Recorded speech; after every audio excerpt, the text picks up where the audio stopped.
Hello everyone, my name is Dara Rath and I'm the pastor at Faith Lutheran Church in Port Elgin, Ontario, Canada. And each week I bring you a story. It takes about 5 minutes to watch. And this week the story is called The Beret, and it's in a book called Too Funny by Amy Newark, and the story is written by Monica Anderman. I love leopard print, she says. Leopard blankets, leopard shirts, leopard scarves, leopard boots. I have them all. I even have a plush toy leopard sprawled across the back of my sofa. That's why I was so delighted when a co-worker gave me a beautiful pair of leopard gloves for Christmas.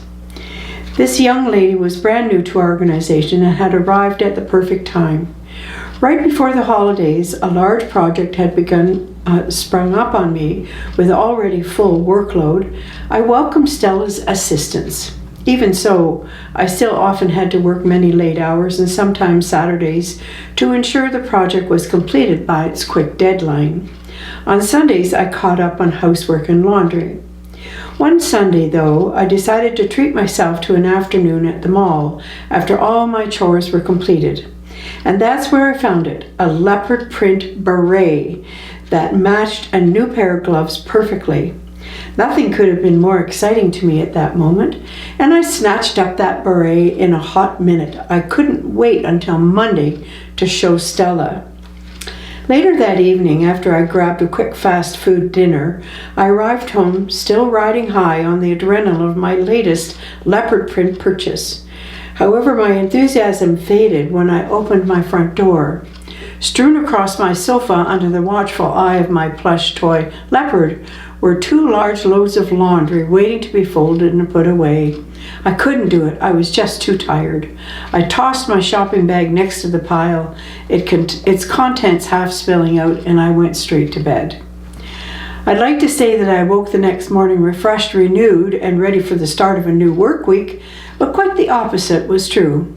I dragged through the rainy, dark morning with my eyes half open, struggling to get dressed and apply my makeup. Even a cup of turbo-powered coffee didn't help me get in gear.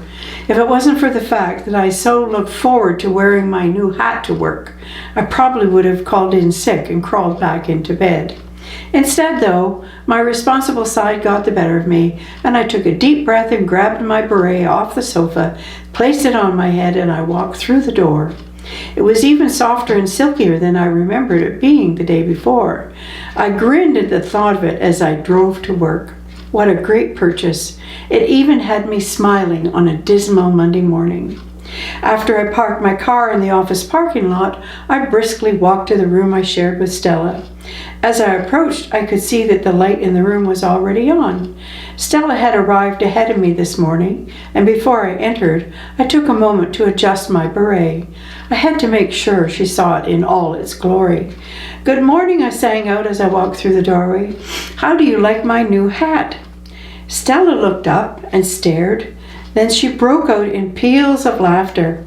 "What?" I asked. "It matches the gloves you gave me. I thought you'd like it." "Oh, I like it all right," she said now in full guffaw, "but I thought you were on the wrong end." "What do you mean the wrong end? What are you talking about?"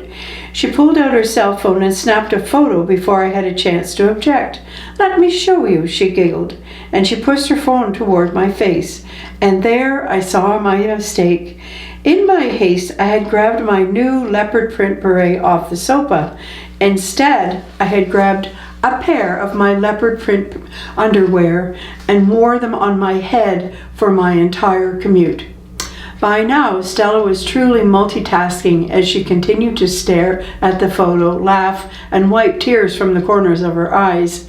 She took her gaze from her cell phone and placed it back on me.